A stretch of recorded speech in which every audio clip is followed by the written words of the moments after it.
Good morning, everyone, and welcome to the show. It is the Level 1 podcast, and I hope that you're all doing well on this lovely Wednesday, my final consecutive streaming day of the week. Indeed, it is October 4th, 2023. It's cloudy outside, but there's landscapers. Because of that, my window's open, but if we hear too much landscaping noise, I might have to go close it for a bit.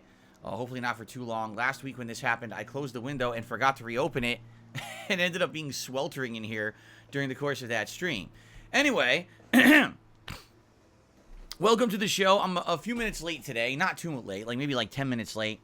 Things just got caught up with me this morning. Sometimes, you're in the midst of all your usual stuff, and I'm doing everything normal like I usually do, and I look at the clock, and I'm like, it's 15, 20 minutes later than usual. I don't know what happened. Did I take an extra long bowel movement or something? I don't know. I showered, I shaved, I did all my usual stuff. I don't know what happened. Time got away from me. But it is what it is. I'm here, and it will not affect the gameplay whatsoever. Don't worry about that. We've got a nice full stream of Lies of P in store. End game content. Incidentally, it is the end of the game that apparently is the most challenging part. A lot of people saying that the final stage is really tough, lengthy, and tons of bosses coming up as well. So I guess we'll see today firsthand. So I'm excited for that, obviously, and I don't want that to affect the gameplay because I was late. So all we'll do is, a little bit less of a podcast. Oh no, 10 minutes erased, big deal, right? Today, incidentally, on the podcast, we don't have, again, too much to talk about. We have two news stories to discuss, one of which is a little weird and maybe a little alarming for some people. We'll talk a little bit about that, but nothing too crazy today. Today, a more laid-back day of news, and so once again, after discussing our various topics, of things going on, we'll probably do some Q&A and some chill vibes before we get into the gameplay. So, I hope you're all doing well. What a week this was. This was a week where we were really advancing in games like Lies of P, getting back into Master Rank gameplay with Street Fighter, which I'll be doing again tonight, actually. And I kind of felt like we were preparing for impending non-stop new releases. This coming Friday, I'll be playing Assassin's Creed Mirage. Over the weekend, I'll be trying the Modern Warfare 3 beta. It's on the fence whether or not I'm going to be trying out the new Forza Motorsport or Lords of the Fallen.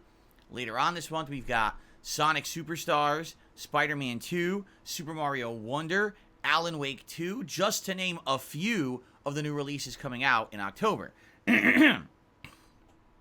So I really enjoyed this week because it allowed me to have a mix. Lies of P and the Resident Evil 4 Separate Ways DLC being very much more stressful games, horror elements, very tough because I'm playing that Separate Ways DLC on hardcore, a level of difficulty and challenge. I balanced that with some nice chill streams of Starfield, which I actually really enjoyed doing because they split up the more tense content and allowed us to have a more relaxing session. Street Fighter, let's be honest, trying to play with Aki just did not work.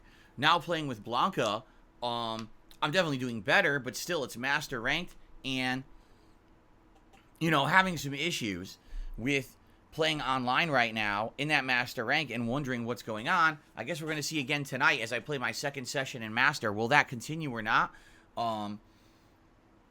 If you want my full discussion of that, obviously check out my podcast from the other day when we played Street Fighter Monday night.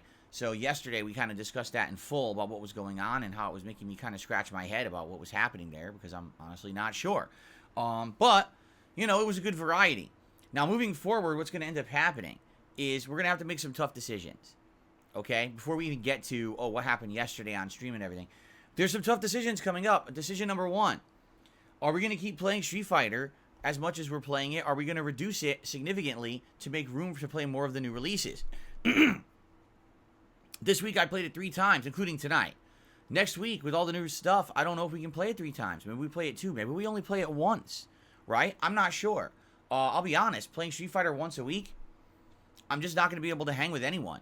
People playing Street Fighter at master level play more than 2 hours a week. I hate to tell you guys. So, yeah, I don't know. This is always was going to be the challenge and the conundrum that we were going to face as we headed further down the line into the year. Is that me being a variety content creator and you guys wanting to see me tackle all of the new releases, how was I going to have time to consistently keep playing Street Fighter at the level that I had played it all summer? It's a tough question, right? It really is. By the way, if you're in the United States, right now, we are receiving a national alert on our cell phones. This is a test of the National Wireless Emergency Alert System. The purpose is to maintain and improve alert and warning capabilities at the federal, state, local, tribal, and territorial levels, and to evaluate the nation's public alert and warning capabilities. No action is required by the public. If you have a cell phone and you live in the United States, you just got it. Live, right now. It was a nationwide thing. I guess they do this like once a year to test it to make sure that the National Alert Service worked. If you got scared, that's what it was. It's okay. It's not a real alert. It's just a test. I knew that was coming because they posted it all over social media last night. Kind of scary because basically you can't stop the test. All you can do is mute it. So they were like, if you're someone who lives in a bad environment of domestic abuse and you have a secret cell phone, be sure to mute it or else your cell phone will be given away tomorrow during the national test. And I was like, that's fucking terrifying. Imagine if what if you weren't on Twitter the day before or whatever, or you didn't even know. Jesus Christ. Anyway, it's just a test. It's no big deal. Just ignore it. There you go. Anyway, so basically, I don't know what to do in regards to Street Fighter. Okay, I like the game. I would love to keep playing it, but if I play it 2-3 times a week, that's less time for the new releases. That means we're going to probably have to cut back on how many new releases I play. I know that there's been a dedicated audience of people watching me play Street Fighter 6 since I started it in June, and they want to continue to see me play it and grow, and now that I'm at master level with multiple characters, they want to see me get better with those characters and get wins and the like, and I hear you, I'm with you, but I'm a variety content creator. I literally, in the 15 years that I have been a YouTuber, have never actually dedicated good time to a competitive fighting game. Even Street Fighter 4, I mean, I covered it casually, and yeah, I put out a lot of videos, but I never was aspiring to stay at the top ranks of the game. Even the classics that I played, I never, I was casual, maybe once or twice a week. Never have I put this much effort into it. So I guess it's going to be a tough decision. We're going to have to talk about this over the next week. How often do you guys want Street Fighter? Or do we let it go by the wayside? Maybe we only do Friday night fights. And if that's the case, I'll tell you right now, I'm not going to do well when I play. There's no way that I can stay competitive with these people playing constantly at master level if I'm playing 2 hours a week. Another tough decision. What do we do about Starfield? Right now, we are around 35 hours into Starfield, I want to say. And 36, actually. And by all accounts, all right, if you're looking at the story and also the other content that's kind of meaningful in the game, I'm around halfway through, maybe a little further. Basically, here's what's left in Starfield. The Ryujin faction quest, the Crimson Fleet faction quest, companion quests for Samco and a new companion who I got last night. I forgot her name already. Alejandra or something like that. Alejandra. I just recruited her. And then the main story. Everything else in the game is superfluous and extra content that really doesn't mean anything. But those are kind of the meaningful plot lines in the game. Well, as you know, as I've done these faction quest lines, each faction quest line is about 10 hours long. So let's say the 2 factions is 20 hours. each one of the companion quest lines about 2 hours long. So let's say that's 14 or 24 hours, and of course the main story, let's argue that's another 10 hours, right? So you're talking another 35 hours. So on top of the 36 I've already put in, right? And here's the thing. I have absolutely really enjoyed having Starfield as these late night chill streams. They are breaking up the other tense gaming that I'm doing. Like this week, they were a godsend. Between Lies of P, Resident Evil, and Street Fighter, having those 2 relaxing night streams was a really nice feeling. All right? Here's the thing, though. The attendance is low, the engagement is low, and the support is low. Basically, when I even stream these games, I got people on the stream saying, wow, now that you're like 35 hours in, man, what a disappointment Starfield is. We were expecting more. We were expecting this to truly be the next major IP from Bethesda, and this is literally Fallout with a space skin slapped over it and all the space elements being completely nonsensical and not needed. It's basically Fallout without VATS. I have to agree. I actually have to agree. It's exactly what it is. They didn't put effort into making a new IP. They only took all the elements that they knew from previous games and just added a few elements that don't work, and that's Starfield. It's not nearly as good as a major Elder Scrolls game.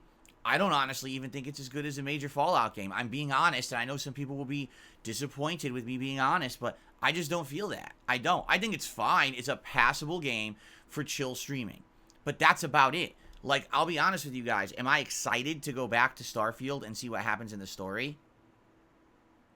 Nope. Not at all. Really, no. Like I said, I like it as something to break stuff up. If I'm in the midst of doing all these other games and I want a nice chill stream where we can kind of hang out and maybe do some narrative in a game without much pressure, that's Starfield. But this is not a game that I feel I need to really care that much about or hurry. If I were to never finish it, I don't think I would care or anyone else would care. I'm just being honest. Like, I mean, again, I'm not trying to slam the game. Remember, I don't benefit by slamming these games. I'm not going to get clickbait views by saying that I don't like Starfield that much. But I'm just being honest with you guys. They didn't really do a good job on this game. The frame rate is atrociously bad on Xbox Series X. The narrative is just meh. It's okay. Like I said, it feels like par for the course for a Bethesda RPG. Well, we didn't wait 7 years for a par for the course game. You were introducing a new IP. This should have been something special and new and fresh, and it doesn't feel like that whatsoever. It feels like you recycled Fallout to make another game that really isn't new, and that's sad. So I guess the real question here is, what do we do about Starfield? Because again, this is a game that I've been playing about twice a week on late streams, but now with all these new games coming out, right? What do we do? Let me give you some perspective here. Lies of P we're going to play today, but we're not beating. From what I'm going to understand, the final area of Lies of P is between 3 to 4 hours long, and then you've got the final bosses that are very challenging. So we'll probably need 2 streams of Lies of P. And whether it's a day stream and a night stream or 2 day streams, that's up for debate. In Resident Evil 4 Remake Separate Ways DLC, we are currently, listen to this, 6 hours in, and we haven't even beaten Chapter 5 of 7. And what's hilarious is that, once again, people said to me, oh, you'll beat that in like 5 hours. It's short. And I'm like, I know that's full of baloney. I know it's baloney. Every time someone says to me it's going to be short, it's never short. Because what it is these are people who rush through, don't read everything, don't explore for secrets of the narrative, and they're not an interactive streamer. So they don't go through all the stuff that I do when I play a game, right? I'm playing it on hardcore. I'm looking for every piece of lore. I'm reading that lore for my audience. I'm interacting with you guys during the stream, and it's making it much longer. I'm not dying a lot. In fact, I don't think there's been a single part of that DLC that's been so challenging that it's been like a roadblock for me. But here I am, 6 hours in, and we didn't even beat Chapter 5 of 7 yet, right? So, I know I need at least another stream of Resident Evil 4 Remake. If not 2, right? Maybe I need a day stream and a night stream again, you know? So if you look at the schedule for the rest of the week, let's transition this into the schedule so that people can understand where I'm coming from here, okay? So today it's going to be Lies of P Endgame, and tonight we are going to do a 2-hour session of Street Fighter 6 Master Ranked with Blanca, and I'm hoping to do well, and I'm hoping that I'll maybe have better execution than I had on Monday. We'll find out. But, you know, I hope to get wins. That's when the problem is. If the execution's bad, I'm going to drop a bunch of games. That sucks. We'll see how it goes. I'm off from streaming tomorrow. During tomorrow, my wife and I are going to try to figure out how to get this Ubisoft Plus subscription service so that we can get Assassin's Creed Mirage through that rather than having to drop $50 plus tax to buy it when we know it's a shorter game. So we're going to try to figure this out and link this with our consoles over the course of the day off tomorrow. When I come back on Friday, it will be Assassin's Creed Mirage on the daytime stream. By the way, the reviews have hit, and the reviews are saying Assassin's Creed Mirage is basically an 8 or 9 out of 10. Again, you got to take that with a grain of salt. You know how these reviewers are. At the same time, if it truly is a polished, true-to-form return to the classic Assassin's Creed formula, I don't see why people wouldn't love it. People loved the classic Assassin's Creeds, and the further the series diverted from that formula, basically is what happened is it became Witcher rather than Assassin's Creed. So I'm glad that maybe if it went back to it, we'll see. Okay, but that's the main stream on Friday, and Friday night, we will keep Friday Night Fights, Late Night Street Fighter on Friday. Saturday, more Assassin's Creed Mirage, and Saturday night, the late stream will be more of the Resident Evil 4. Well, here's the thing. I don't even know what to do Saturday night, and here's why. It could be Resident Evil 4 separate ways. It could be Lies of P. It could be either. I'm thinking probably Resident Evil 4, since that's what we played yesterday, and that way we'll jump into the thing I played the least. So probably Resident Evil 4 on Saturday night. Now, will I beat it? Probably not. We're in the midst of a tough boss fight at the end of Chapter 5, and then there's 2 more chapters. I don't think we're beating it on Saturday night. I think we're going to need another stream, okay? Sunday is my React show. That has to be during the day. Sunday night, we'll probably do the Modern Warfare 2 beta, okay? Because that comes out on Sunday, and I want to try the beta to see if it's a game that I like, to see if I want to buy it when it comes out in November. So now what do we do Monday, Tuesday, Wednesday? I really don't know. Do we do Assassin's Creed Mirage? Do we focus in on beating Lies of P? Do we focus in on beating Resident Evil 4 if we need to? Oh, by the way, coming up also that week, if you can believe it, we've got Forza Horizon. Or excuse me, Forza Motorsport. That comes out on Game Pass on the 10th. Oh, by the way, if you weren't aware, Lords of the Fallen comes out on the 13th. I want you to think about everything I just said and how crazy that just sounds, right? So we've got an incredible amount of stuff happening all at once. So with all that happening, when do I play Street Fighter? When do I play Starfield? Do you see? We got major important decisions to make right now. You know? I was speaking with my wife about this last night too. And she was like, you know, she played the crap out of Starfield when it came out. She beat it like 2 weeks ago. All right? And she did everything. She did every faction, every loyalty quest. She tried building a ship. She bought multiple ships. The only thing she didn't do was outpost building. Because she told me she played for over 80 hours and never once in the game did you need an outpost. It's completely worthless. It's like they had an idea, they put it in the game and never had a use for it. Par for the course for Bethesda, pretty much. I mean, remember all the base building shit in Fallout 4, right? Anyway, so basically after having beaten it, the way she's like, listen, you don't have to rush it. She's like, you could literally put it on hold and come back to it, you know, and, you know, it would be sad because there's people who are going to be there who wanted the narrative right away, but it's, you know, and I told her, I said, I'm noticing on my stream, sadly, people have lost interest in the game. And she's like, yeah, it's a little hypocritical because there were people who outright were yelling at you to pay extra to play Starfield. Remember when Starfield came out last month and people were begging me to spend the extra $30 to play it early? Because people really wanted to know what this game was. So I paid extra. I played it early. And now here we are 30 hours in. And it seems like the entire audience is turned against it, saying, don't play it, do other stuff, right? Yeah, it's kind of funny. It's kind of funny how things turn out. So, yeah, I don't know. I really don't know. Like, again, I enjoy Starfield, but I enjoy it more for its chill factor. Meaning it's a great break from the other playthroughs that I'm doing that are a lot more stressful and a lot more serious. It feels to me like the game that absolutely doesn't need to be rushed at all, right? There's no reason to rush it. I can go back to it whenever I want or whenever I feel like I have a night for it. I could squeeze it in. And that's really maybe how I should approach it. So if everything that I'm playing right now, I think kind of Starfield would be the one that's the back burner game that will likely come back once in a while when there's time for it in a week. Whenever we are, okay, what are we going to do this night? We're not sure. Oh, just do Starfield for variety, right? I feel like that's how we should handle it. As for Street Fighter, that's a tough decision. That's a tough question. So again, this week, Friday will be Assassin's Creed Mirage and Street Fighter, okay? Saturday will be more Assassin's Creed Mirage and likely Lies of P or Resident Evil. I'm not sure. Sunday is going to be the React show and the Modern Warfare 3 beta. Monday, the daytime stream, I have no idea. Do we need another major stream to beat Lies of P? Do we need another major stream to beat Resident Evil? Whatever we need should probably be the daytime stream on Monday. And then honestly, Monday night should probably be whatever else we're not done with. You know what I'm saying? Like, we definitely should be giving a lot of time to the games that are kind of lingering and not done. Because the sooner I beat Resident Evil 4's DLC and the sooner I beat Lies of P means it frees up the schedule for all these other new games that'll be coming out. And I feel like we should do that. We absolutely should free the schedule up as soon as possible. So maybe Monday, Tuesday, Wednesday, the focus is beat Lies of P and Resident Evil, squeeze in more Assassin's Creed Mirage, probably another stream or two. If we have time at night to do one of these random streams like Starfield or Street Fighter, do it, but don't make it be a major concern or focus, right? I mean, that's probably the best I can do, you know? I don't even know what else to do. And I'll be honest with you guys, as of Lords of the Fallen, I am completely on the fence about this game. Reason being, we're just coming off of Lies of P. I'll be beating it within the next several sessions. Do we really want to go into another Soulsborne knockoff game right away? And Lies of P really set the bar. I mean, the game is outstanding, right?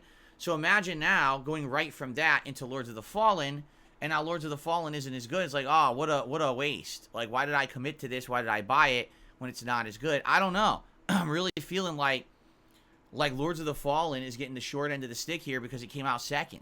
Like, if Lords of the Fallen had come out first, maybe that would have been more interesting. But honestly, I don't really want to play the same kind of game back to back to back. You know what I'm saying? And when you look at these games I'm playing this month, a good variety. Assassin's Creed Mirage.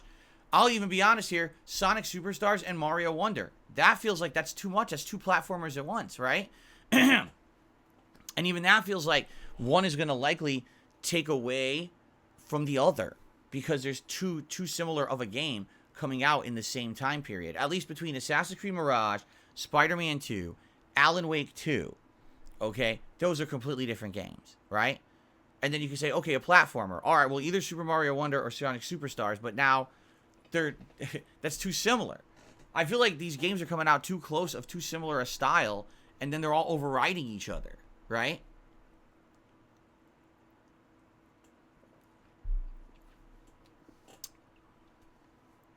Well, the deal is, it's going to be rough to decide. These decisions are going to be tough, and ultimately it'll be dependent on how long realistically will it take me to finish Lies of P, and how long will it take me to finish Resident Evil.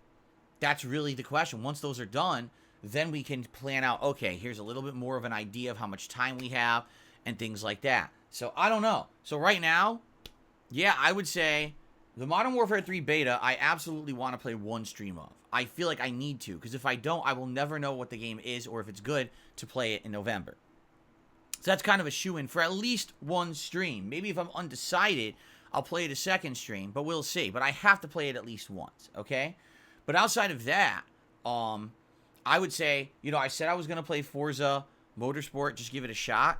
Well, I guess it's time permitting. By the way, if you guys aren't aware, people are saying that Forza Motorsport, get this, is the best looking game on Xbox Series X ever made. That it is, like, insanely photorealistic. That you can play it 60 frames, no matter what resolution. You could play it at 4K resolution, 60 frames, with full details. Atmospheric, rain, lighting. They're saying it's the best looking game on the console. That's pretty awesome.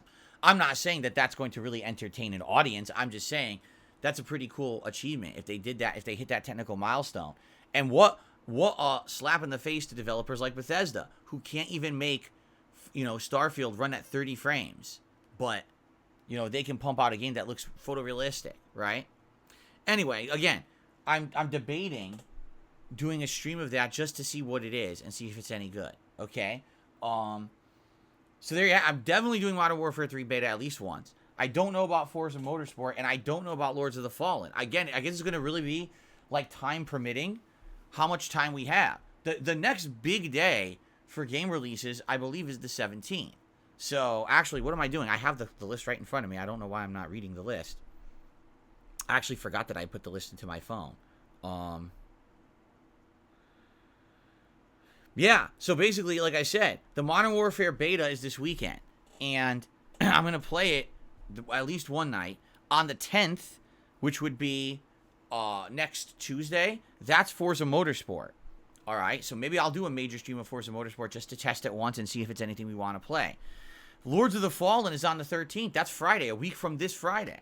Okay? But then only a few days after that is Sonic Superstars on October 17th. The 20th is the big day with both Spider-Man 2 and Super Mario Bros. Wonder. And then the 27th is Alan Wake 2. So, and by the way, that's skipping stuff. That's actually, I omitted games because I knew that I can't play everything this month. Those are the games that I'm most interested in. So, what a crazy month.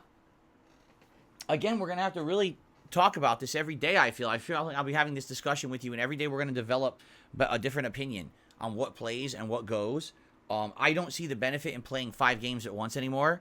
You know, I've tried that in the past. It just doesn't work. When you're juggling so many games, there's no way to maintain enough gameplay of one to make it fun. So, you know, I'm starting Mirage this week. It is a shorter game. It's 20 hours long. My goal would be maybe this first week, play it at least 9 to 10 hours, and then next week play another 9 to 10 hours and beat it. So that way, as we hit into this, you know, the 17th into the 20th, and we're heading into the second half of the month, we have all new games, and it's not Assassin's Creed Mirage is lingering, okay? But you see what I'm saying? Like, it feels to me like I'm going to absolutely need to have the night streams as new release streams. The night streams are not going to be able to be Starfield and Street Fighter every night. I'm going to need those as segments of the real games continuing on, you see?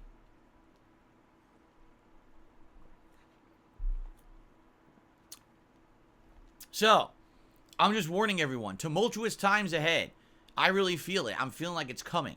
That we're going to be hit with so many releases, it's going to be a tough decision every day to determine exactly what it is that we need to play at what time. But I think the focus right now, let's wrap up Lies of P and the Resident Evil DLC. Let's get those games done. So that way, with Assassin's Creed Mirage, that's the focus for the next 2 weeks. And then if we squeeze in other things, like I said, the Modern Warfare beta or this Forza Horizon, whatever it may be, we squeeze them in. And then we eventually can jump into the new games without having, having Assassin's Creed still be unfinished. And that's why I'm really on the fence about Lords of the Fallen. I don't know how we would ever finish it. You know what I mean? I just don't know. I don't see how that's possible. So, anyway, we'll keep talking about this as we get further in. All right? So, ladies and gentlemen,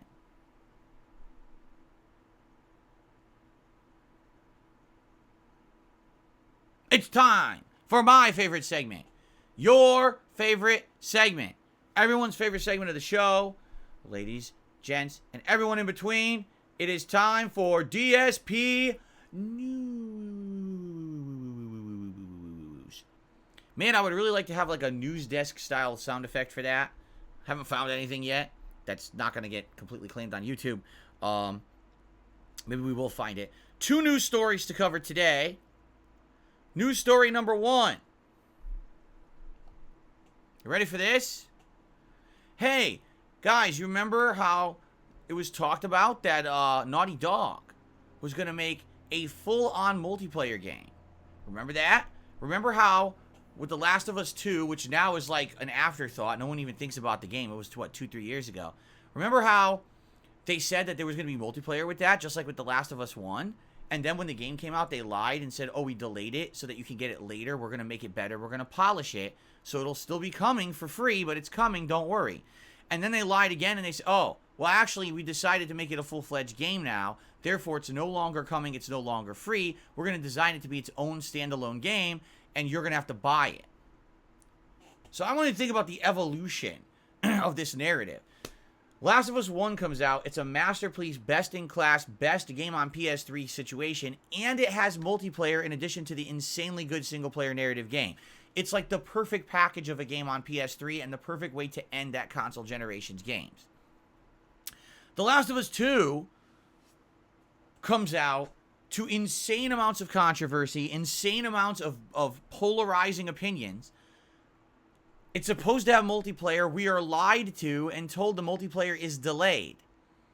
We're not told it's coming separate later as another game or whatever. We're told it's coming later. You bought the game. You will still get the multiplayer.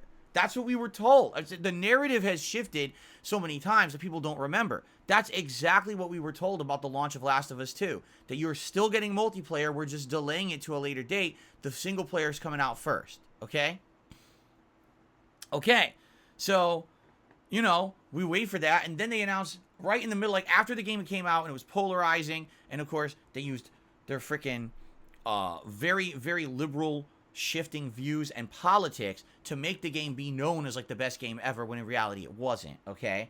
After doing that and essentially saying if you don't like the game, you're some kind of a bigot, which they outright said on social media, which is hilarious. Then they say, oh, so by the way, that multiplayer is not coming anymore. It's going to be its own standalone game. But don't worry.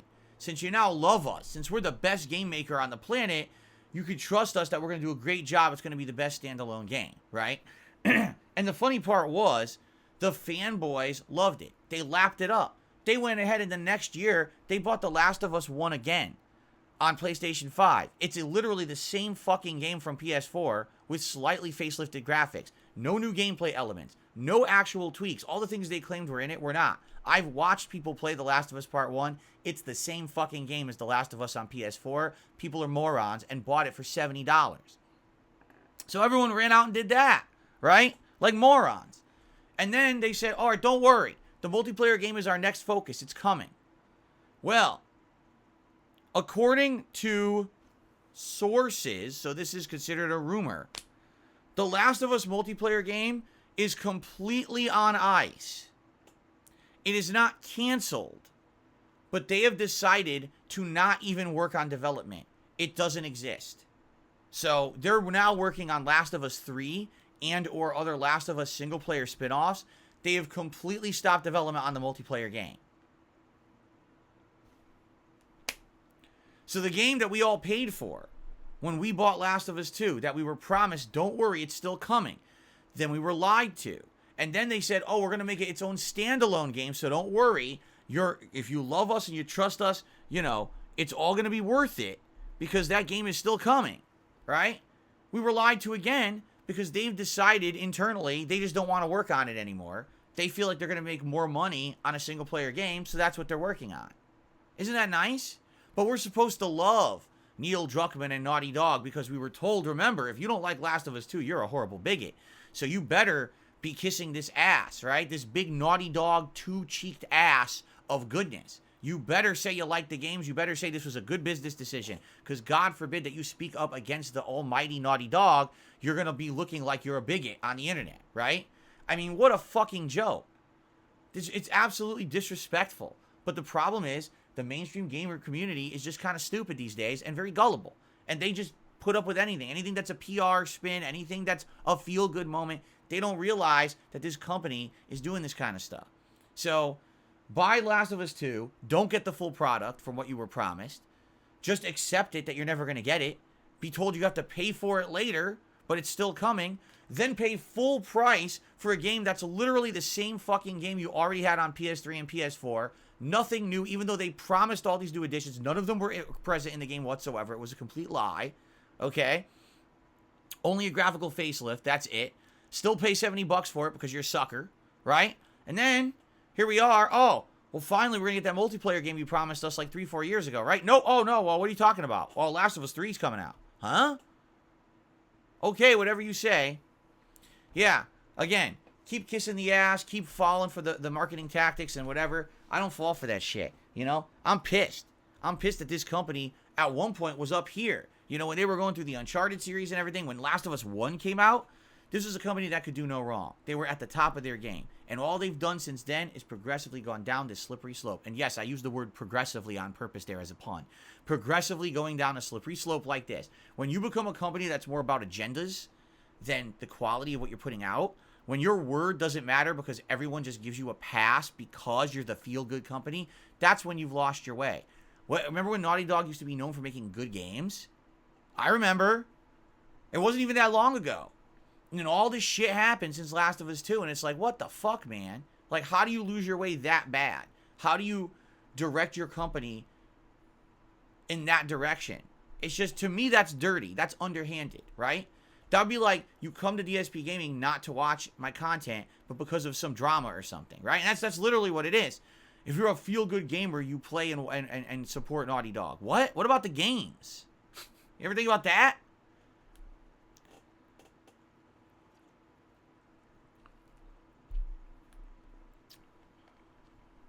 Anyway, let's continue on because I don't want to get too worked up. You know, that's probably some of the most worked up I've ever been over the years is talking about Last of Us 2. And what a horseshit fucking rigmarole that was. All right, anyway, so yeah, don't expect Last of Us factions. Apparently, it's not being made. They were working on it, and they realized, oh crap, we really don't know what we're doing. And, you know what that tells me? Here's what that tells me. The people that made the multiplayer of The Last of Us 1 don't work for Naughty Dog anymore. They left. That was a long time ago. That was over a decade ago at this point. When they were working on that, they probably quit by now. So all the people that are left, they're inept. They don't even know what they're doing, so they can't make a multiplayer game that's worth playing, so they gave up halfway through, and now they're just going to focus on the next narrative game, which, again, they can spin as a hyper-progressive agenda game, and if you don't like it, you're a bigot, so everyone has to buy it and love it, right? That's what we'll be told. So that's going to be fun, right? I just can't wait. Now, hopefully it's not true, because, again, it's a rumor, but, man, if it's true, it's just sad that this is the state of modern gaming, that politics have to always be interjected into gaming. I don't like that.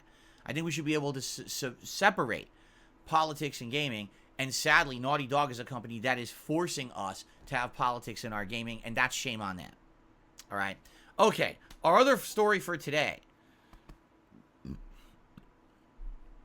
Ready for this? Listen to this announcement. This just came out overnight. In April 2024, online play and other functionality that uses online communication will end for all Nintendo 3DS and Wii U software. This includes online cooperative play, internet rankings, and data distribution. So, if you're someone who enjoys playing Nintendo 3DS games or Wii U games, you better enjoy your online experiences before April of next year. They will be completely offline forever. And some of the communities involved are freaking out. For example, the Monster Hunter community. If you remember, there's multiple major Monster Hunter installments that are only on the 3DS. And these games lend themselves very much to online co-op play. They're better when you play with friends. Now, you're being told you will never be able to play those Monster Hunter games with friends ever again. It will be completely disabled. You can only play it locally, single player. That's it. What about Pokemon games? That when you play them, you get those random Pokemon, what do they call it? You upload a Pokemon, and then you can just get one randomly over the internet, and you don't know what you're going to get. I forget what it's called. There's a word for it. There's a name for it, because I've used it in multiple Pokemon games, right? Guess what? Disabled. There's no online capability ever again. Yeah. Okay? Any game that had multiplayer on the Wii U will be disabled. So if you still own a Wii U and you play Mario Kart, or you know what I mean? You play the old Splatoon, you can't play it anymore. It's done. It's defunct. It's extinct. What about the old Smash Brothers? Done. Can't play it anymore. That whole Smash Brothers that's only 3DS and Wii U will never be able to play it online ever again. No more competition. Yep. It's called Wonder Trade. Thank you. Wonder Trade. Wonder Trade will be disabled. So, very, very deservedly, people are freaking out about this. And they're like, huh? Like, this is only one console generation back, right? The Wii U is the one that came before the Switch. The 3DS, I mean, arguably was the major handheld of Nintendo. I mean, you can say the Switch took over for it, but still, I mean, this would be the equivalent of Sony and Xbox saying, we're no longer going to have any support for PS4 or Xbox One. It's just gone now, so all your games are bricked. You know, you got to play them offline or that's it. Like, huh? That's only one console gen ago. You know, some people were arguing, you know, how is this valid or fair when games on PS3 and Xbox 360 still have online play right now to this day? And that's 2 console gens ago. You know, you're talking 15 plus years ago. Those games still work, but Nintendo just decided arbitrarily we're just shutting down all online functionality for all these games, right? Yeah. So now people are freaking out, and people who want to preserve gaming are actually in panic mode. They're like, so let me get this straight. We have, what, 5-6 months to figure out how to preserve these games, because a lot of these games, again, they thrive only in an online environment.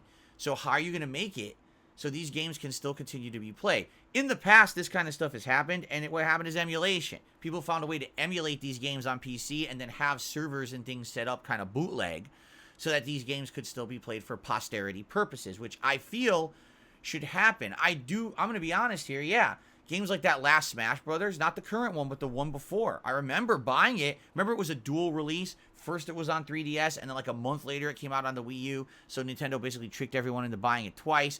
You know, you could never play that online ever again against someone? Like, what the hell? That would be like saying you could never play Street Fighter V ever again. We're just shutting the servers down. Oh. Why? Because Street Fighter 6 is out? Yeah, buy 6 or don't play anything. Wow. Right? You can't play your old games. It is done. Retired. Holy shit. And again, I would say a game like Splatoon, that game is 100% online. You know, the campaign is so limited. Does Splatoon 1 even have a campaign? I don't even remember. But I think that's pretty ridiculous. So people are scrambling to figure out, how are we going to fix this? How are we going to solve this issue come April when all these games go offline eternally on the official Nintendo servers? I guess we'll have to see, right? Is it even possible? Because Zen Shuriken just made a good point.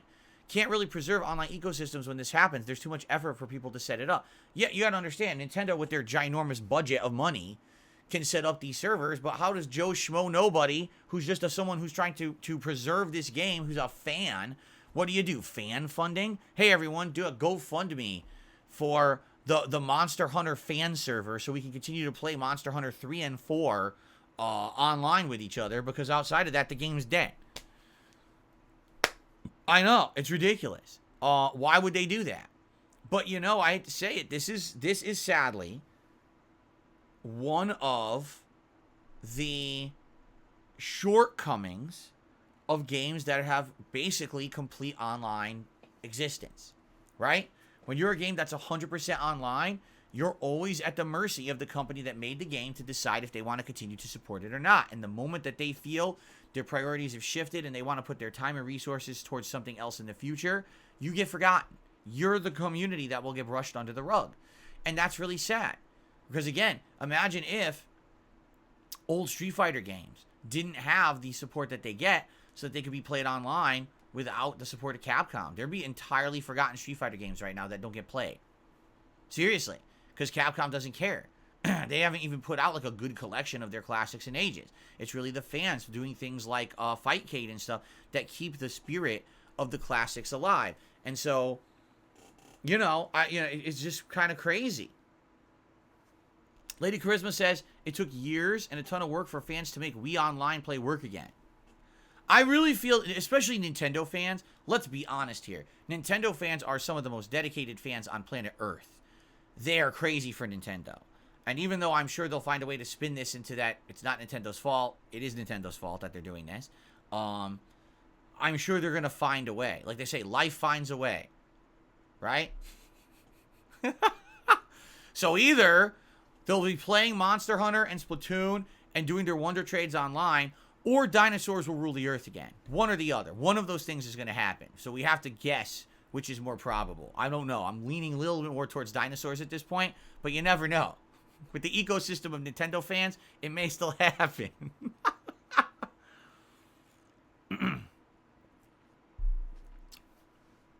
Anyway, it is what it is. It sucks. Obviously, if you're a huge Nintendo fan and you're still playing those legacy games, sorry. But it's coming, and sadly, it's just inevitable. All right? Now, that is it for DSP News for today. Thank you for watching. I would like to remind everyone at this moment of the show that we have a new thing going on called the Suggestions Box, okay? This is a new thing I'm going to do every month, where I'm going to have a thread running here on the channel. And in this thread, which will be a community post, you'll be able to post up suggestions for improvement. And this could be anything. It could be a suggestion of a game for me to play. It could be a suggestion of a way to change the way that I do my streams. Maybe an equipment suggestion. Maybe, something new, a new project, a new marathon, a new idea for a new kind of a thing that I can do. It could be anything. I'm open to suggestion because by taking in your constructive feedback, this is how I can improve. It's the only way I will ever improve. is to listen rather than go neener, neener, neener and put my fingers in my ears and act like I know better than you, because I don't know better than you. I need to listen to feedback. Now, there very well may be many suggestions that I just cannot do, and that's fine, but I still want to entertain and consider your suggestions. So, how can you participate in this process? Well, every 15 minutes or so, there will be a link that will post up in the stream chat for it, or if at any moment you just wanted to do it yourself, you could type !suggestion into the stream chat, and then it'll come up, okay? Or, if you're not on live stream right now, you could just go to the main channel page of this channel, DSP Gaming on YouTube, go to the community tab, and you will find that post. It's there from about, I think it was yesterday or the day before, I want to say. And that'll be there for all month. And what we're going to do is at the end of the month, all right, or early next month, on one of these podcasts, the whole show will be dedicated to going through your suggestions and seeing what you guys would want, and I will just directly answer them, okay? So please consider posting up there. That's just going to help in the long term. Now, of course, if you're a troll and you just go there to insult, you're just going to get banned just like any other comment anywhere. I mean, go ahead, waste your time, make my day, doesn't matter. The more the merrier, right? The other thing, ladies and gentlemen, remember, it's October, and October is Halloween Horror Month. On Halloween, I'll be doing a Halloween marathon all day long. I'll be dressing up in costume. I'll be playing horror-themed games and other things as well. You control what I play on that day. Right now, you can nominate games for the Halloween event. How can you do that? Type !Halloween into the chat, or again, the link will pop up every 15 minutes or so, okay? Or you can find that also on the main channel page. Now, if you're a channel member, you're in luck, because this month, channel members get a very special feature. You get to nominate double for the Halloween event. Not only do you have that public thread, but you have your own members-only thread as well. Right now, go to the channel page of this channel, go to the members tab, and you will find the thread right there by which members can nominate games. The way this is going to work is that this thread will stay open for about a week and a half, so probably till around the middle of the month. Then I'm going to close off those threads, and I'm going to count up the number of nominations. The games that got the most nominated overall are then going to go into a poll that people will vote on for about another week to determine the games that actually will make it to the marathon. I'm thinking maybe 2 games from members and 2 games from the open suggestions. Probably a good way to do it.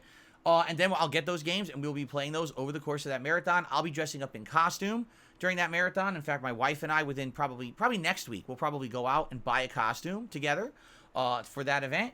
And there'll be some food and some special festivities, some good stuff going on during that event. So, please be sure to nominate games. The more nominations, the better. All right, the rules are already in the thread, so check out the rules to make sure you're not nominating a game that's not eligible and you waste your nomination. But thank you in advance to anyone who nominates games for the Halloween event. I love doing it. I can't wait for it at the end of the month. It should be a great time. Okay? By the way, I can tell you right, I know for a fact the one that's definitely in the lead is Texas Chainsaw Massacre. I saw tons of nominations for Texas Chainsaw Massacre right now, so I get the feeling that's going to be kind of a shoe-in for the event, but I'm curious to see what else you guys will want to see. So, okay. Very nice. All right, I have covered everything I wanted to cover on the show. So, ladies and gentlemen, this is the time that I would just like to remind all of you that I'm an independent content creator, all right? I do not have sponsorships or partnerships with anyone. I don't get paid to kiss a game's butt. I also don't get clickbait views to crap on a game, all right? I do not run excessive ads or anything like that. In fact, I'm a very minimalistic guy when it comes to that. I try to make it as least amount of advertising and stuff like that on my streams as possible. Why? Because for 15 years, I have striven to be one of the best, most transparent content curators on YouTube. I understand that the kind of content that I put out is not what everyone else likes, all right? It's for a certain group of people. I'm not using the clickbait thumbnails. I'm not using all the tricks of the trade. I'm just here to be an honest dude with you and share my thoughts with you. As a 15-year YouTuber, I feel like I've got some experience under my belt, and people, you know, like my opinions on stuff because they can be a lot different than other people's who have vested interest in saying one thing or another.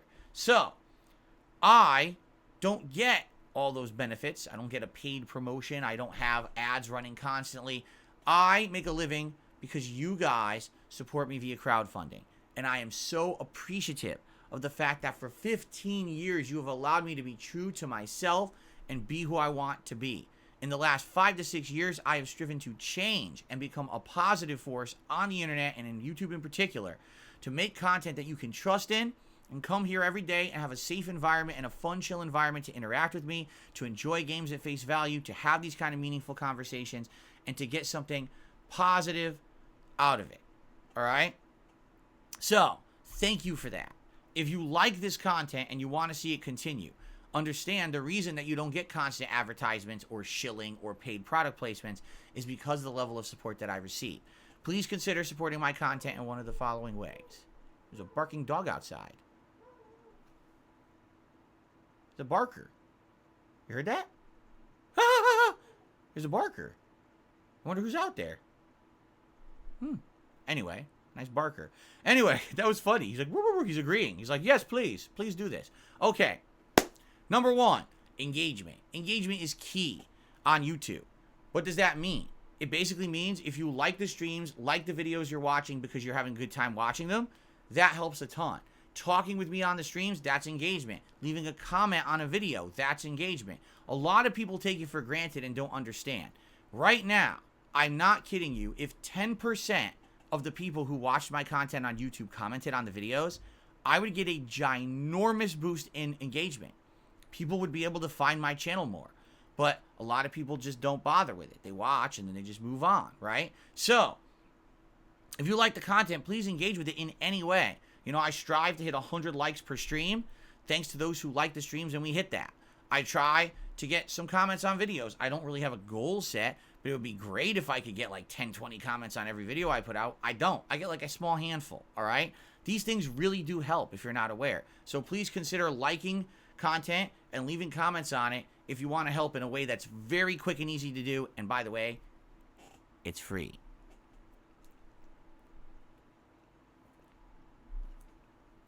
Now, if you would like to go above and beyond just simply watching, okay? I would definitely enjoy any kind of support in any way. So let me tell you all the ways you can support a stream like this, okay? You can do a super chat or a super sticker. Those are ways you contribute through YouTube. You get a nice pop-up message in the chat. I'll give it a shout out. A super thanks. That's a way to do the very same thing, but on an on-demand video. You get a highlighted comment. If you do a super thanks on a video, I'll give you a like on it to highlight it, and I'll actually respond directly to you as well in the comments, okay? A membership or a gifted membership. These are ways that you can essentially join a subscription program for the channel. It's a way to support the channel and get a bunch of benefits, including a ton of emotes that will unlock. The ability to talk unlimited in my stream chat and not be limited by the slow mode rules of said chat, okay? In addition to that, you get cool priority benefits. You get to have a crown to show how long you've been a supporter of the channel. You get an additional nomination opportunity for this Halloween event, etc., etc. There's many, many benefits to being a channel member here on DSP Gaming, okay? If you become a member by yourself, thank you so very much. But there's also opportunity if you like this channel and the content it puts out, and if you enjoy the community, you can gift memberships to the community as well. Your fellow viewer this time of year would absolutely appreciate getting a gifted membership, especially with all the new games that'll be coming out and the people that'll be swinging by to watch. I'm sure people would love to have access to unlimited chat, emotes, etc. So, if you like the community, please consider gifting some memberships. Particularly, we did lose a bunch of members in the last week. A lot of gifted memberships from last month expired. Now would be a great time to maybe gift some memberships to help out the community at large, all right? And lastly, and certainly not least, there's tipping. Tipping is a direct contribution to my PayPal. Why is tipping so important and why does it help so much? Well, number one, when you tip me, I get that immediately. I could literally put a tip you give me right now towards buying Assassin's Creed Mirage, towards my groceries that I'm going to be getting for my family tomorrow, for gas in my car. You know what I mean? All these things, that's what the tips go to. In addition, I get more of a cut of tips than other methods, meaning there's always a middleman involved, and the middleman in the PayPal situation is a lot less than the middleman of everything else, all right? Just being honest and transparent here. Not that it's a huge deal. I appreciate all contributions. Super chats, memberships, tips are all a part of keeping this going through crowdfunding. But the tips, they do help a lot. Therefore, since tips are so important, that's why we have tiered goals for rewards for tips. $50, I put on a pair of Gunner glasses. $100, you get to vote on a hat for me to wear. And I have a ton of silly hats in my closet to wear. And then, of course, for $150, you vote on a vest for me to wear. So all of this works. And it's a cool way to you know, do some silly interaction on the stream as a reward for helping support me. My goals for this week. Goal number 1 at the beginning of the week was to hit 675 members. But that was when I had over 650. Now we're down to only 615. So my goal for today is 625. I hope we can hit that by the end of today. I mean, it's 10 members, right? I'm pretty sure we get 10 members by the end of today. So again, if you're someone who watches the content, you enjoy it, and you want to support it, maybe consider gifting some memberships. If you're already one, please consider it. And then the other goal, which I've been trying to do all week, is to hit the tier 1 tips goal every stream. We did it every single stream except last night. We were short by like $10. And it's like, okay, that's not a big deal, right? It's certainly, this week has been great. I'm not complaining whatsoever. Today, Lies of P, Street Fighter, we're going to have more of an audience than we had for Starfield last night. So it would be greatly appreciated if you could support today. And if we can hit the tier 1 goal for both streams, would be absolutely outstanding and certainly help me for my day off tomorrow. Okay? All right. The segment is done. Let's do some shout outs and then let's get to some Q&A and the like. Okay? So, let's get started here. We have, did I already shout out? No, I didn't. Pausen. Pausen has re-upped their membership for 20 months. Thank you so much, Pausen, for 20 months of support here on the channel. I very much appreciate that, and I hope that you enjoy your membership this month. In addition, our first tip of the day has come in. Let's see here. I got a $3.02 tip from an anonymous tipper, and I'd like to read this message, but give me a second to get them up on the leaderboard before I get into it. Let me find, here we go.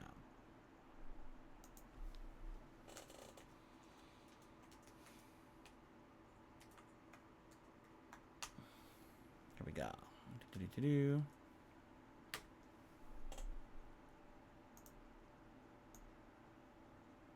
Cool. So the anonymous tipper says the following. Hey, mate. I'd watched a couple of videos that were critical of you, and I started watching your streams just out of curiosity. I find that you're a pretty chill guy that cares about your audience. I really enjoy your Lies of P streams, so keep up the good content. Thank you. Whoever that was, again, anonymous. I appreciate that. As you know, I'm sure if you've seen this nonsense on YouTube about me, what it is, it's out of context stuff meant to create drama. Why? Because that gives them attention and gives them views, and it gives them what they're looking for, toxic attention on YouTube. That actually makes them money, which is sad, because you think, why does YouTube allow that? I don't know, but they do. It's all bullshit. You know, listen, I'm human, all right? And being that my business model is very different from the kind of model of most other YouTubers. Again, no paid product placements, no playing games as exclusive streams to make extra money, right? No, oh, use this referral code to make money. Oh, here comes 10 ad breaks during my stream. I do none of that. It's very different from what other YouTubers do to make a living today. I try to do minimal amounts of advertisement and shilling so that the content is meaningful to my audience. But going hand in hand with that is the fact that my audience is so supportive to allow that to happen. There are absolutely times, all right, where basically human weakness hits me. And if I'm in a situation where maybe we've had a slower week for contributions and the like, I'll start bringing it up too much. All right. And I will openly admit that, you know, last year, at the end of last year, just around this time, it was getting very bad. And, you know, I went back and some people called me out for it. And I started watching my content back and I was like, yeah, that's terrible. The way that I was portraying it and the way that I was saying it too much. I've tried really hard in the last year to change. And every once in a while, you know, it creeps up again. And like, okay, I'm doing it again. I need to stop. And I appreciate it when people do call me out on it. You know, what I would prefer is that this is my philosophy. Okay? If everyone on a stream is having a good time and enjoying the content that I'm doing, the level of interaction they're getting, the level of enjoyment of the gameplay, you know, quality, whatever it may be, support's going to come naturally. People are going to say, man, I really like that. And man, I'm not getting advertised to constantly. I would like to see this continue. Let me support it in some way, right?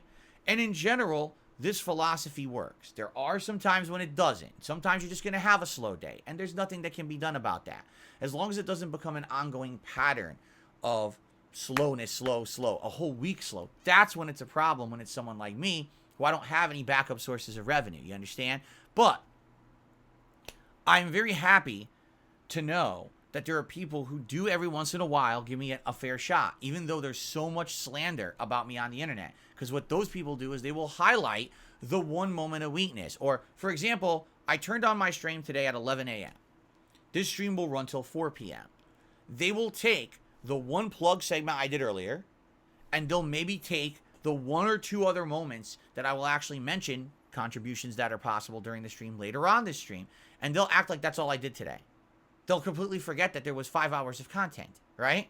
You know. But the thing is, everyone does that. Everyone does that, but I'm the only one who gets singled out like that's all I'm about, which it's not true. It's become the meme on the internet. So I'm happy to hear you didn't believe the memes. You gave me an honest shot, and I appreciate you coming by to check out the content. And I'm glad you're enjoying Lives of P. Like I said, it's actually, to me, a surprise hit of the year. I did not expect Lives of P to be this good. I thought it would be all right at best, and playing it, man, it has been a pleasant surprise because it has been so in line with what you would want from an official FromSoft game, even though it's not made by FromSoft. I love it. So I'm glad to hear that you're liking it too, and I hope that you will enjoy the end as we play it the next couple streams. You know, I don't know if I'm playing Lords of the Fallen at this point. After having just come off of Lies of P, and all these other games coming out next month, I don't know. I'm kind of on the fence about it because I don't know how I would fit it in. I really don't know how I would fit in time to play Lords of the Fallen with all the other games coming out that I'm going to want to play. I'll have to think about it. But Lies of P has been superb. I appreciate your tip and your comment. Thank you so much. Okay.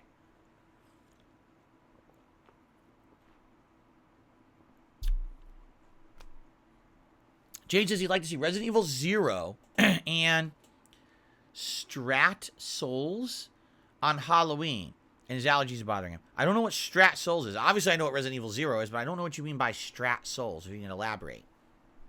By the way, be sure to post up, everyone, again, in the thread for Halloween to have those suggestions considered, okay?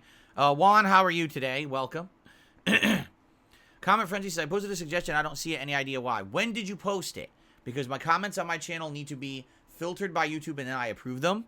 YouTube has all these filters because, I hate to say it, sadly, too many trolls and idiots on the internet who are just out to slander me constantly. If I didn't have that filter, literally 90% of the comments would be nasty, disgusting, toxic shit. So, if you posted in the last 12 hours, that should be reviewed and approved today at some point. Okay? If you posted like 2 days ago, I don't know because I've already reviewed all those comments. So, I don't know about that. Hopefully YouTube didn't eat the comment. YouTube does have all these filters. All right, they do for comments. So, oh, you just posted it 20 minutes ago. That's why. There you go. Yeah, it's on for every. That is a problem. I'll admit. Comment Frenzy says, "Oh, I didn't realize filters were on for the suggestion box." YouTube literally only has one system. The channel comments are exactly the same as community posts. Are exactly the same as comments on videos. Are exactly the same as chat on a stream. It's all exactly the same system. It sucks because I wish it wasn't, because I would like to have a filter on for video comments, but maybe not for community posts. There's no way to fix that. It's all or nothing. So there's not much I can do about that. I will get to it later today. I promise you. I will approve comments, and I'll get your suggestion up there. Okay, Declan Black just became a member this morning. Thank you to Declan for the membership. That's the first new one of the day, and I really appreciate that, Declan. So thank you so much. Let's get that up there. By the way, I think the sun... Hold on a second here. I want to check on something. Yep. Motherfucker. Again.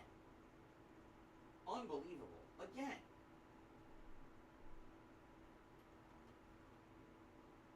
Fan is on, right? Yeah. Because I'm sitting here, right? I'm sitting here, and I'm like, why am I getting progressively hotter as I sit here? Is my window not open? And I go and open the blinds, and the sun is out. And I'm like, again? This morning when I'm having breakfast, it's complete clouds cover. Not a spot of sun in the sky. And I'm like, oh, this will be good. It'll be a nice, cool day. The fucking sun is out again. It's like, oh, God.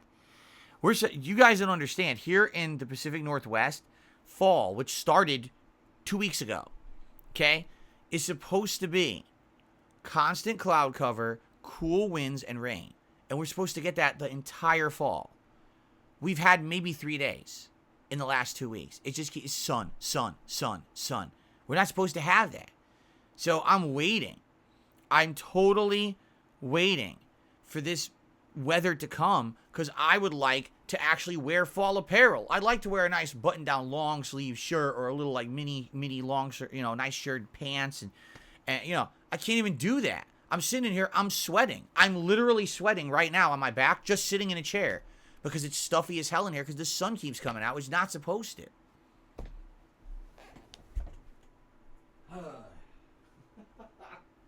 I can't get the air circulation I need. This is the problem. When it's that sunny, I can't get the air circulation I need because I have to close the blinds, which means the air won't blow through the blinds, which means I'm stuck in here with stuffy air and a fan blowing. What makes it even worse, we're supposed to have hot weather on Friday and Saturday, which, again, we're not supposed to have now. It's unseasonable. Oh, my God.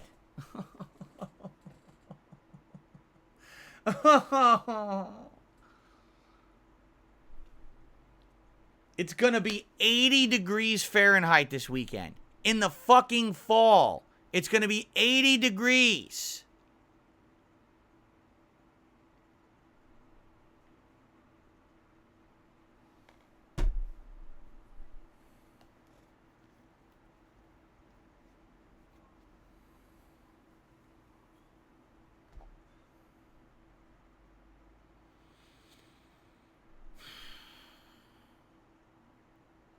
This is going to be me this weekend. So I can absorb the sweat off of my head because I don't have air conditioning. I took the air conditioning out weeks ago. I wasn't expecting summertime weather in the middle of October, but now apparently we're going to get it here in the Pacific Northwest.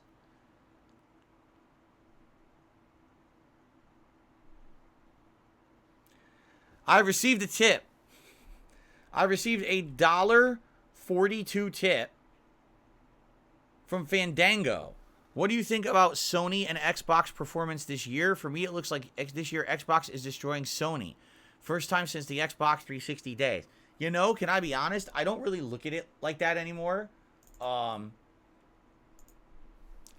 seriously don't think, Xbox versus PlayStation anymore. I think the reason is, quite frankly, there just haven't been many good exclusive games at all, right?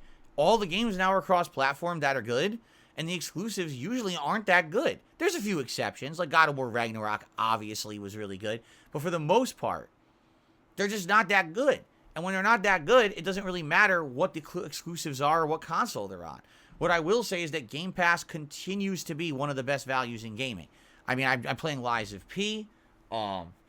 I'm going to be getting Like a Dragon Gaiden soon, right? We're going to every month or every other month, there's a major release on Game Pass that I'm playing because it's on Game Pass.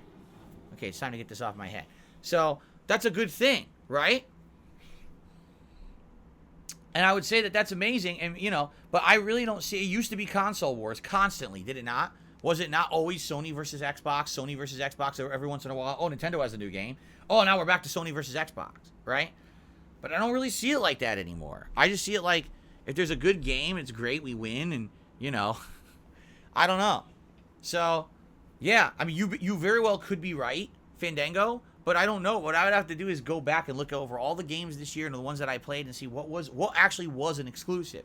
Like, if you think about the next few months, what are the real exclusives? Well, Nintendo will have Super Mario Wonder, right? Sony will have Spider-Man 2. What will Xbox have? Does Xbox have any exclusives coming out? I'm not even aware, honestly. I don't even know. See what I mean? I don't even think about it anymore. It's really not even Forza and Starfield. So yeah, I literally don't even think about it that way anymore. It's not even a thought in my head to say, the Sony's big new exclusive or Xbox or Nintendo's new big exclusive. I think this console gen has almost erased that from our minds because there just aren't that many good exclusives anymore. It used to always be that each console had giant exclusives. So you had one reason to own this one reason to own this one, and also it would be, these games perform so much better on this console, and on this console they're worse. I don't really see that this console gen. You know what I mean? I just don't. So, There you go. Not a big concern, I feel, right?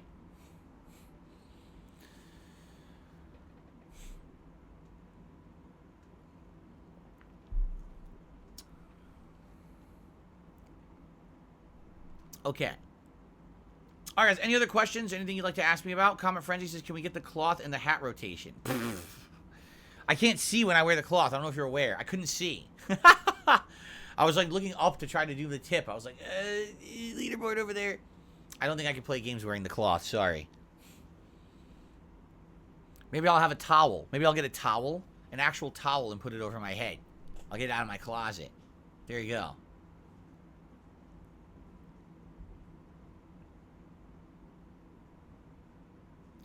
Dan the Man has gifted 5 memberships to the channel. Thank you so much, Dan the Man. I really appreciate that. Last minute, last day of the week support is always appreciated. Amplatory, Flight MH370, Shumler, Gavin W, and Royal Mountie Ice Patrol, each receiving a gifted membership. Congrats to all of you. That is incorrect, what I just typed there. That is correct. We're at 621 members. Thank you so much for the support. Dan the Man.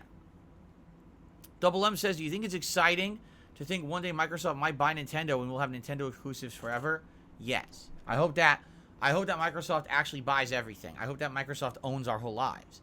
I, for one, welcome our Microsoft overlords.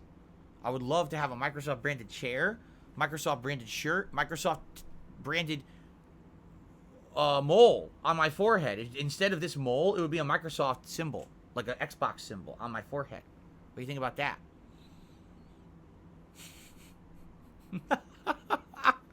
Okay.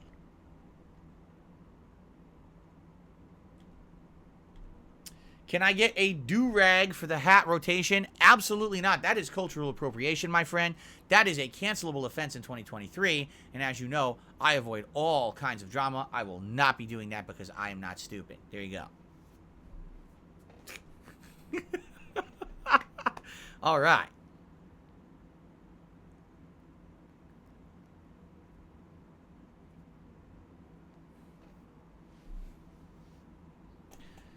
Double M says, if I send you a mariachi hat, will you wear that for a reward? Absolutely, yes. That's totally fine. That's acceptable in 2023. I can wear a big mariachi hat. No problems there. No one will complain.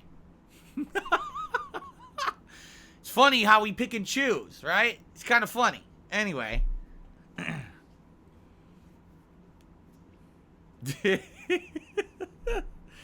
Okay. I received a $4.20 tip from Bucky. I'm always down for lies of P. Good. Sadly, this is kind of the bittersweet part of the game where it's going to be really challenging and fun near the end, but it is the end. So we know we only have like a couple streams left and then the game's going to end. So definitely enjoy while you can, guys. Because I am on the fence about Lords of the Fallen. I don't know if I'm playing it. So this may well be the last Soulsborne-esque style game that I play for a while as we jump into a big variety of other games the rest of this month. We'll see. We'll play it by ear. But, yeah. Enjoy the finale. Oh, Jade says there's a game called Stray Souls? What is Stray Souls? Do you guys know what that is? Stray Souls, coming out on the 25th of October. I'm not even aware of this game.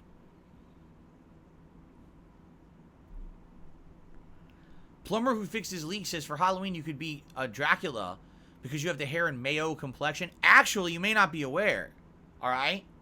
But I think that Dracula bit off of me. I think that they saw me, right?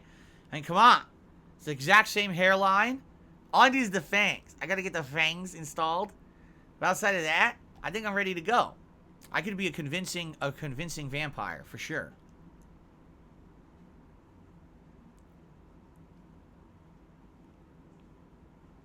You beat really tough bosses playing as the cat from Stray. Oh, that's Stray Souls? Oh, that's interesting. Can I say hi to your girlfriend, Ingrid? She's a huge fan. I don't know. I don't know if I could. I'll have to think about it.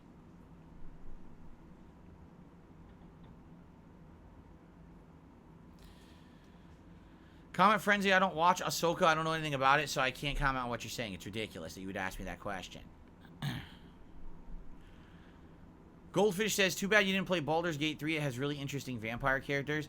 Listen, if I played Baldur's Gate 3, people would be just as bored with it now as they are with Starfield. Sorry. That's just my audience, and I know that. They would be, oh my god, I can't believe you're still playing this long-ass RPG. Man, it's so slow. Why are you still playing that? Can you skip it? Cypress says, I've been watching your older stuff, 2010 to 2013. Don't know how you did it. You did so many lengthy, complete playthroughs within 4 days of release. Crazy commitment. Yeah, because I wasn't streaming. Before I was a streamer, I would buy the game.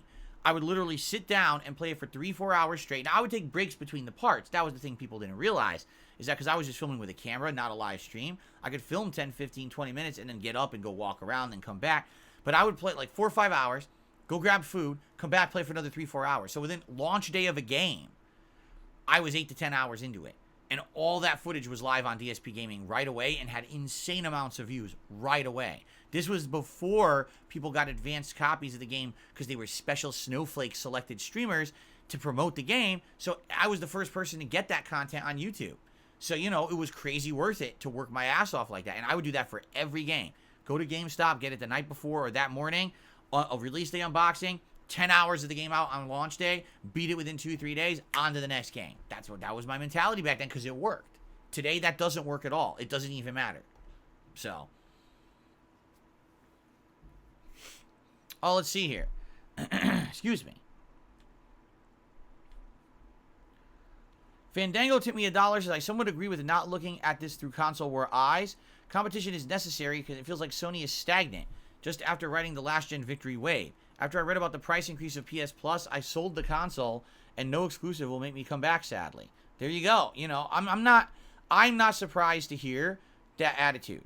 I'm not. I said it at the beginning of this console gen, correct? I said I felt the consoles were evenly stacked, but I was a little confused because if you looked at the offerings, right? First of all, PlayStation 5 had less features than Xbox. They took features away. You cannot do dual audio out of your PS5. Now, that doesn't affect many people. But I can do dual audio out of my Xbox. So I get surround sound when I play on Xbox, and I get stereo when I play on PS5. Why did they remove the feature? Don't know. It's like a step back for literally no good reason, right? The controllers. I still feel to this day the Xbox controller is better than the PlayStation controller. The PS controller is a little chunky, and I feel like the haptic feedback and the things they added, they don't do anything. Adaptive triggers, they add absolutely nothing to any video game. I've played them in the only game that even used them, really, was the original Call of Duty game that came out at the launch of PS5. I can't even remember which one it was. And Ratchet and Clank. That's it. Nothing else uses them because no one cares, you know? Same thing with the haptic feedback. I'm playing Resident Evil 4 Remake's Separate Ways DLC, and when the boss walks by, it goes thump, thump, thump on my controller. And I'm like, the fuck is this for? Doesn't add anything to the game. It's another gimmick, you know? All the things that they advertised and added as, oh, these are new features of PS5, they don't mean anything, you know? But what does mean something? Game Pass. When I can pay, you know, $16 a month, and I'm getting tons of games in a year that I would have had to pay full price for, and I'm not paying full price for them.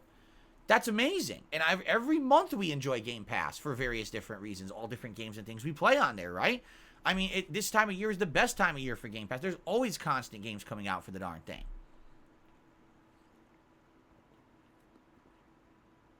So, yeah, you have a valid point.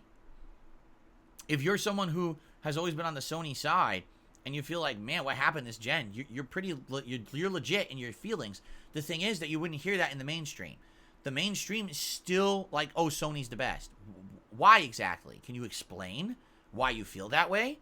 I think the most rational mindset of today is each console is good in its own right, depending on what you're looking for. You know what I'm saying? I could argue one way or another that the PlayStation's good for this, the Xbox is good for this, Sony's good for this, Microsoft is good for this. I don't think anyone's going to definitively say this one console is dominant this generation, right? Yet, if you look at the mainstream spin and the social networks and things, everyone's of the mindset the PlayStation's better. But no one can justify it. They just say it. Okay, so be a drone. believe what you're told rather than, the truth of the matter is that the consoles are around equal. I don't see why I need one over the other. What is the justification for Sony raising the prices of all of their online services with zero added content? Nothing. They want more of your money. They don't need it. They just want it. Okay. Well, how else am I supposed to spin it? I can't spin it a positive way. You've added nothing.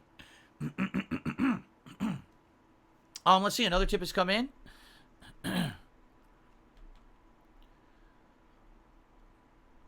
Let's see here. Huh? Declan tipped me $3.02, says you didn't read my last tip. Hopefully these tips help you a little. I have enjoyed your Street Fighter 6 streams as well. You've shown a bunch of problems with the game. The amount of missed inputs is crazy. When did I not read your last tip? I did, but wait a minute. Oh, hold on a second. Did you not put your name and I said it was anonymous? Maybe that's what it was. I did read it, though. I absolutely read it. If it was that $3 tip, I read it for sure. Sorry if you missed it, but I definitely read it out. Thank you for the tip. And, sorry if you felt like I missed it. I swear I read it. I don't think it had your name in it, so I didn't say Declan. Sorry about that. Thank you for the $3 tip, Declan, and you're welcome. You will find that I will always be honest about anything I do. Why? Again, I've explained this. Because I'm independent, okay? I strive to be independent. I don't want to be beholden to anyone. Because I'm not beholden to anyone for a sponsorship, for a payoff. I don't have to worry about someone being upset about me being honest. So when I play Street Fighter 6 and I can call out dropped inputs, I don't have to worry that Capcom's pissed at me, that the FGC is upset because now people will say, oh, it's not as good as we are saying, so now we lose money because people won't attend our streams. You see what I'm saying? I'm not part of that. I'm an outsider on purpose so that I can be honest to you guys. So that's why I do actually really cherish and appreciate the fact that people support my efforts to stay that way. I don't want to be beholden to the market at large, to be beholden to sponsors and that whole vicious cycle of, if you want to keep making a living doing this, you have to play our game. Oh, no, I don't. I've done it for 15 years. I never played your game, and I have no intentions of ever playing your game. I want to remain independent the way that I've been. Frog King, thank you for re-upping your membership for 2 months. Says here's to many more months. Thank you so much. And BattleDuck 9000 also re-upping their membership for a whopping 26 months. Thank you for that. Lionel, re-upping his membership for 7 months. Can't wait for another Black Friday adpocalypse. Yes, we did it last year. It was an original idea I had. Well, not really original. Other YouTubers have done it too, I'll admit. And it was a great marathon, right? We watched so many ads that you guys had nominated. They were funny. They were entertaining. They were fascinating to see them from a modern perspective, these retro ads. So this year we're doing it again. There will be an Adpocalypse Marathon on Black Friday where we will sit here and watch ads together. We will laugh at them. I'll order some food and we'll have some fun together, probably have some drinks.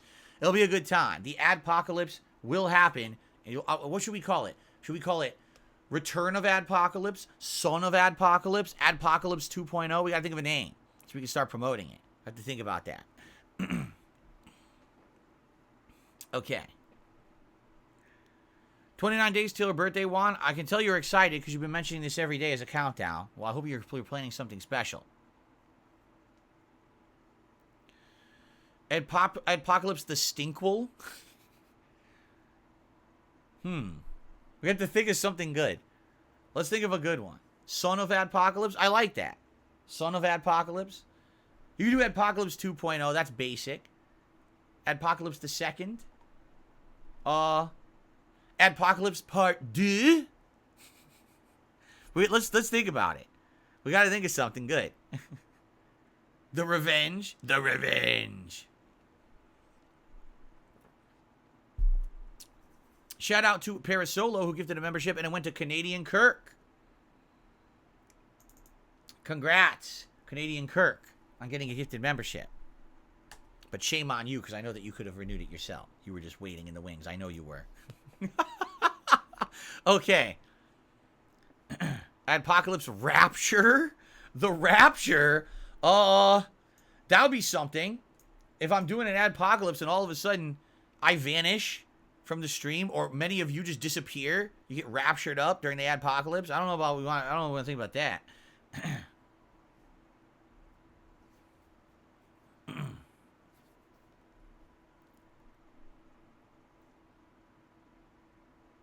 Part 2 1/3.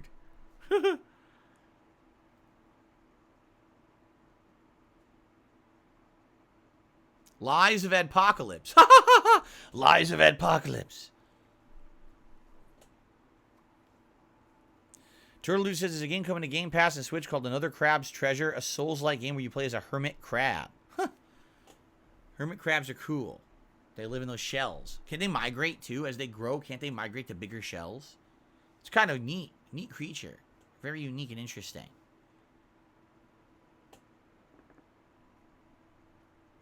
Shell, yeah, says Turtle Dude. Well, they're not turtles, but they're still cool. They're still cool shelled creatures.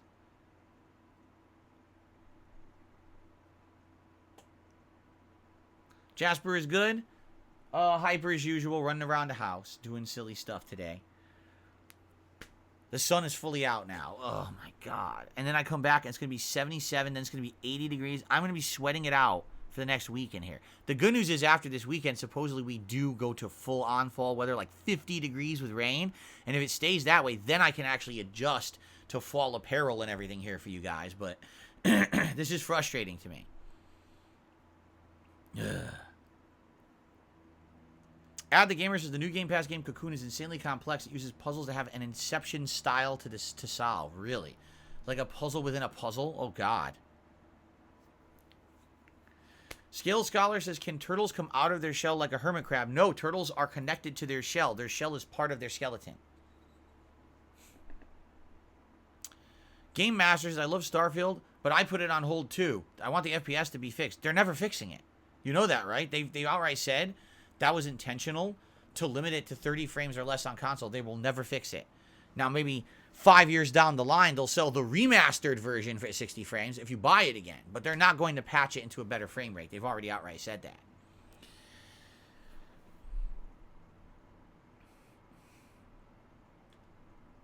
Let's see here. Declan tipped me $6.03. Thank you, Declan. He says, nice to see someone who is not beholden to any of these big companies. Hold on, let's get a nice animation. How about a Frankenfil's monster for you? I have recently been playing Elden Ring, and your videos have been very helpful. I'm struggling at the moment. Your videos help me keep going. Thanks, Phil. You're welcome, Declan.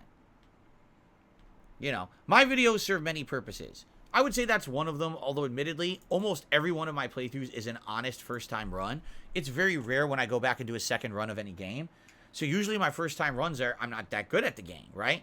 There are some instances where I go back and I replay a game and I end up being much better at it the second time. Like Bloodborne was one. Elden Ring, which I was doing earlier this year, was another. But yeah, like, usually I'm not that good. But hey, if you can learn from my mistakes and my shortcomings to do better for yourself, that's what it's all about. Also, my honesty. When I'm playing these games for the first time, I'm able to tell you my honest opinion on what I'm experiencing in the game there, on the fly. And that's very important to a lot of people.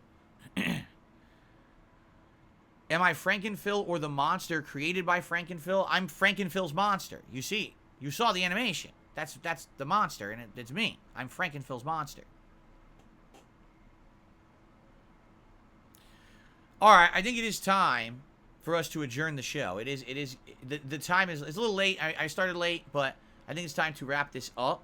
I want to say thanks to everyone here chilling and those who did support so far early on. I appreciate that. It is time for Endgame of Lies of P. This is going to be tough. And the thing is, the landscapers are coming. I can hear them weed whacking. So now not only do I have full sun on the front wall of the office, I have to close the window, which means this office will turn into an oven. You will see me profusely sweating in this chair, sweat pouring down my clothes and face as I try to survive.